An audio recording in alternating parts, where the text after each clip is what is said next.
আমার চ্যানেলে তোমাদের সকলকে স্বাগত। আজ আমরা ক্লাস 8-এর রায়োমার্টিন প্রশ্নবিচিত্রা থেকে বাংলার দ্বিতীয় পর্যায়ক্রমিক মূল্যায়নের প্রথম স্কুল সলভ করব।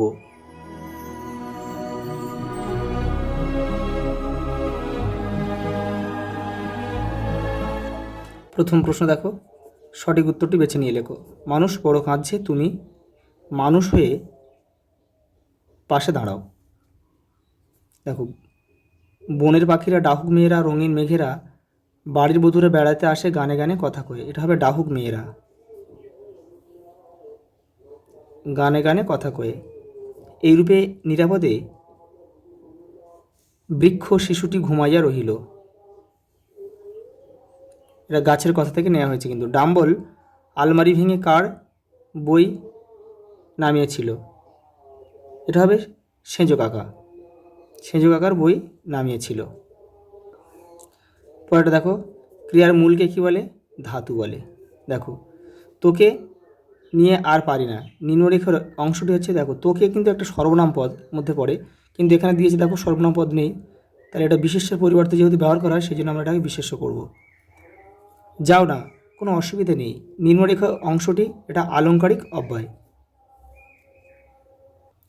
পরেরটা দেখো, সূর্য ওঠে, ওঠে এখানে কোন ক্রিয়ার মধ্যে? এটা সমাপিকা ক্রিয়া। এগিয়ে চলো বাক্যটি এটা হচ্ছে অনুজ্ঞাসূচক বাক্য।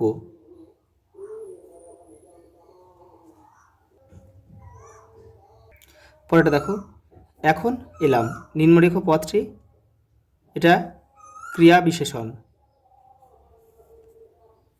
মনে ভাবনা ছিল না তা নয়, বাক্যটি নঙর্থক বাক্য, মানে নাবাচক। লোকটা জানলই না, লোকটা জানা অজানা থাকলো।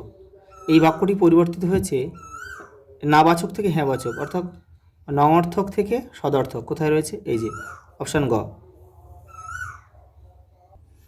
পরের প্রশ্ন দেখো, দাঁড়াও কবিতাটি কার লেখা? শক্তি চট্টোপাধ্যায়। পরেরটা দেখো, জলসিঁড়িটির পাশে ঘাসে কি দেখা যায়? দেখে নাও। দেখো, এটা পাড়াগার দুপুর ভালোবাসি থেকে কিন্তু নেওয়া হয়েছে, দেখো জীবনানন্দ দাশের। দেখে নাও, এই যে দেখো, জলসিঁড়িটির পাশে ঘাসে শাখাগুলো নুইয়ে আছে বহুদিন, ছন্দহীন বুনো চালতার। অর্থাৎ বুনো চালতার, তোমরা একটা গদ্য ভাষা লিখবে কি, যে বুনো চালতার শাখাগুলো বহুদিন ধরে ছন্দহীনভাবে ঝুলে আছে বা নুইয়ে আছে। এখানে আমি শুধু বইয়ের পেজটা দিয়ে দিচ্ছি। পরেরটা দেখো, চেঁচিয়ে উঠলো সমস্বরে, কি বলে তারা সমস্বরে চেঁচিয়ে উঠলো? দেখে নাও। দেখো, এটা কিন্তু ছন্ন ছাড়া থেকে নেওয়া হয়েছে। দেখো, চেঁচিয়ে উঠলো সমস্বরে, আনন্দে ঝংকৃত হয়ে, কি বলে চেঁচিয়ে উঠেছিল তারা? প্রাণ আছে, এখনো প্রাণ আছে। এটা আমাদের উত্তর। এখানে লিখে দিই, প্রাণ আছে,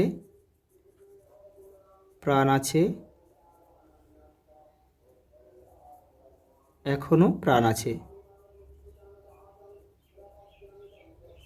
পরেরটা দেখো, পরেরটা দেখো, কিছুক্ষণ যেন থামিয়ে রয়েছে এই বাড়িরে ভালোবেসে, কারা বাড়িকে ভালোবেসে থেমে যায়? সাঁঝ, সকালের, রঙিন রঙিন মেঘেরা। পরেরটা দেখো, ঘরে ঘরে জ্বলে যায়, ঘরে ঘরে কি জ্বলে যায়? ঘরে ঘরে জ্বলে যায় স্বপ্নের, স্বপ্নের মৃদু মোম। এটা হাওয়ার গান থেকে কিন্তু নেওয়া হয়েছে। হাওয়ার গান পাশে লিখে দিই একটু, হাওয়ার গান। পরের প্রশ্ন দেখো, পাড়াগার দ্বীপপ্রহরকে কবি ভালোবাসেন কেন? দেখো, রায়মার্টিন 121 নম্বর পেজে রয়েছে। এই যে এখান থেকে তোমাদের কিন্তু এটা তোমরা পড়ে মুখস্থ করার প্রয়োজন নেই, এটা পড়ে তোমরা নিজের মতো করে সহজ করে লিখবে। আর দেখো, যাদের হচ্ছে পেজ মিলবে না, যাদের একদম নতুন বই, তাদের কিন্তু 2-1টা পেজ তোমরা এদিক এদিক করবে, সব পেয়ে যাবে। পরেরটা দেখো, ফিরে আসতেই দেখি কি দেখলেন? ফেরার পথে তিনি কি দেখতে, সরি এটা কে দেখলেন? এটা কবি। কবি ছন্নছাড়ার কবিতার কবি হচ্ছে অচিন্ত্য কুমার সেনগুপ্ত। কবি তোমরা লিখে নেবে এটা, অচিন্ত্য কুমার সেনগুপ্ত। ফেরার পরে তিনি কী দেখলেন, দেখে নাও। রায়ান মার্টিন 94 পেজে রয়েছে এটা।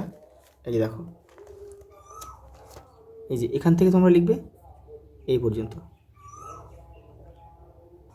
পরেরটা দেখো, চিরকাল উত্তাল তাই রে। কে চিরকাল উত্তাল? হাওয়া। হাওয়ারা হচ্ছে চিরকাল উত্তাল। হাওয়ারা। কেন সে চিরকাল উত্তাল হয়ে রইল? 108 নম্বর দেখো রায়ান মার্টিনের রয়েছে, এই যে চিরকাল উত্তাল তাই রে। এই যে পরের প্রশ্ন দেখো, বুকু কোন স্কুলে ভর্তি হয়েছিল? আদর্শ আদর্শ শিক্ষা প্রতিষ্ঠান। শিক্ষা প্রতিষ্ঠান।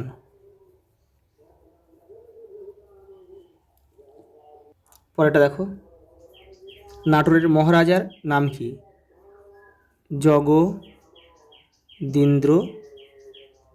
জগদীন্দ্রনাথ। পরেরটা দেখো, পারবি না কেন উদ্দিষ্ট ব্যক্তি কোন কাজটি করতে পারবে না? দেখে নাও। এই দেখো, পারবি না কেন উদ্দিষ্ট ব্যক্তি কোন কাজটি করতে পারবে না? 5টি গ্রামের সর্দার আকবর বেনি ঘোষালের কথায় রমেশের বিরুদ্ধে মিথ্যে সাক্ষ্য দিতে পারবে না। দেখো এটা রায়ান মার্টিন 86 নম্বর পেজ এটা। দেখো পরেরটা দেখো, পৃথিবী মাতার ন্যায় তাহাকে কোলে তুলিয়া লইলেন। কাকে কোলে নিলেন? এখানে হবে ফলের বীজকে। গাছের কথা থেকে এটা নেওয়া হয়েছে। পরেরটা দেখো, কথাটা রমেশ বুঝিতে পারিল না। কোন কথাটা? দেখো তোমাদের বইয়ের 65 নম্বর পেজে রয়েছে। দেখো পল্লী সমাজ থেকে এটা নেওয়া হয়েছে। এই যে, চাষিরা কহিল 100 বিঘের মাঠ ডুবে গেলে জল বার করে না দিলে সমস্ত ধান নষ্ট হয়ে যাবে বাবু, গায়ে একটা ঘরও খেতে পাবে না। কথাটা রমেশ বুঝিতে পারিল না। পরেরটা দেখো, বেনি জল বার করে দিতে চায়নি কেন? দেখো 86 পেজ রয়েছে রায়ান মার্টিনে। এই যে এখান থেকে দেখো, বেনি জল বার করতে চায়নি কেন? এখান থেকে এটা তোমরা পড়ে নিজেদের মতো করে লিখবে সহজ করে। পরের প্রশ্ন দেখো, গাছের জীবন মানুষের জীবনের ছায়া মাত্র। লেখকের এমন উক্তিটির কারণ কি? 102 নম্বর পেজ দেখো রায়ান মার্টিনে। এই যে দেখো, পরের প্রশ্ন দেখো, যেন ইন্দ্রপুরী। কিসের সঙ্গে ইন্দ্রপুরীর তুলনা করা হয়েছে? দেখো লেখক কেন এমন তুলনা করেছেন? 130 নম্বর পেজে রয়েছে দেখো রায়ান মার্টিনে। এই যে দেখো, দেখো নাটোরের মহারাজ জগদীন্দ্রনাথের বাড়ি অর্থাৎ নাটোরের রাজবাড়িটিকে ইন্দ্রপুরীর সঙ্গে তুলনা করা হয়েছে। এর কেন করা হয়েছে সেটা এখান থেকে এই পর্যন্ত তোমরা লিখবে। পরেরটা দেখো, হরিহর, এটা কিন্তু সব পথের পাঁচালী থেকে দিয়েছে। হরিহর কোন শিষ্যের বাড়ি গিয়েছিল?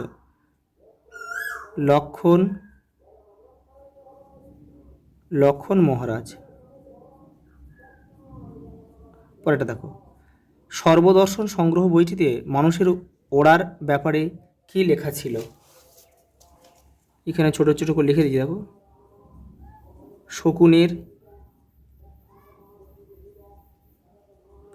শকুনের ডিমের মধ্যে পারদ দিয়ে বা মানুষ ইচ্ছা করলে শূন্য মার্গে বিচরণ করতে পারে। শূন্য মার্গে বিচরণ করতে পারে। বিচরণ এখানে লিখে দিচ্ছি, করতে পারে। পরের প্রশ্ন দেখো, অমলার বাড়ির পুতুলগুলি কোথা থেকে কেনা? কালীগঞ্জের। এখানে লিখে দিচ্ছি দেখো ছোট করে, কালীগঞ্জের স্নান যাত্রার মেলা থেকে কেনা। পরেরটা দেখো,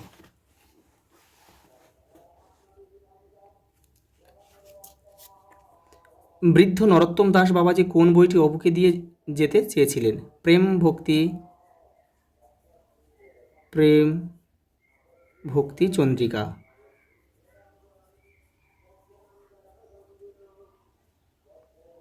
পরেটা দেখো, অপু আশ্চর্য হইয়া যায়, এত বড় ঘটনা বাবার জানা নাই। কোন ঘটনা অপুর বাবার জানা নাই? এটা হবে গ্রামে বিরাট বড়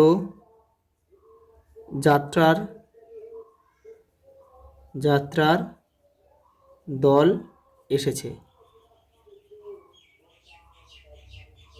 এটি অপুর বাবার জানা ছিল না। পরেরটা দেখো, দুর্গা অপু কীভাবে রেলের রাস্তা দেখার চেষ্টা করেছিল? 255 নম্বর পেজে দেখো রায়ের মার্টিনে। এই যে এখান থেকে তোমাদের লিখতে হবে, এখান থেকে এই পর্যন্ত।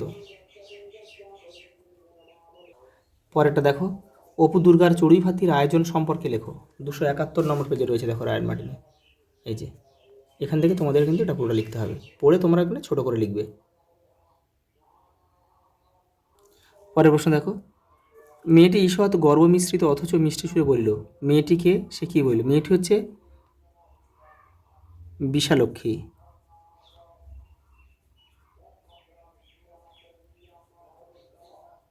সে কী বলেছিল দেখো, এটা তো পথের পাঁচালীর 59 নম্বর পেজে রয়েছে তোমাদের বইয়ে। দেখো এই যে দেখো, আমি এ গ্রামের বিশালক্ষী দেবী। দেখো, গ্রামে অল্প দিনে ওলা ওঠার মড়ক আরম্ভ হবে বলে দিও। চতুর্দশী রাত্রে পঞ্চানন্দ তলায় 108টা কুমড়ো বলি দিয়ে যেন কালী পুজো করে, এই কথাটাই সে বলেছিল। দেবী করে দেবী, বিশালক্ষী দেবী। পরেরটা দেখো,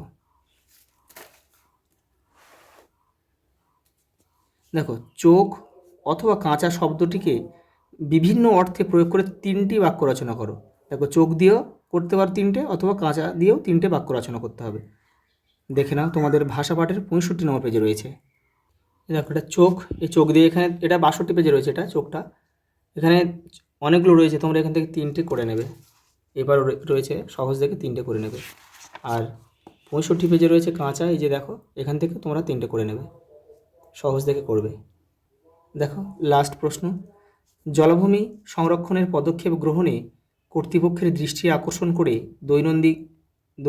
দৈনিক পত্রিকার সম্পাদককে একটি পত্র লেখো। দেখো, ভাষা পাঠে তোমাদের রয়েছে 59 নম্বর পেজে রয়েছে। এই যে পত্র নমুনা 3, এটাই দেখো, জলাভূমি সংরক্ষণের পদক্ষেপ গ্রহণে কর্তৃপক্ষের দৃষ্টি আকর্ষণ করে দৈনিক পত্রিকার সম্পাদককে পত্র। এই যে এখান থেকে লিখবে, এরপরে কিন্তু রয়েছে এই যে এই পর্যন্ত পড়ে লিখতে হবে। এই নামটা তোমাদের নিজেদের নাম হবে কিন্তু এটা। আর তুমি যেখানে দেখো, আর তুমি যেখানে থাকো সেই ঠিকানাটা কিন্তু এটা দিতে হবে।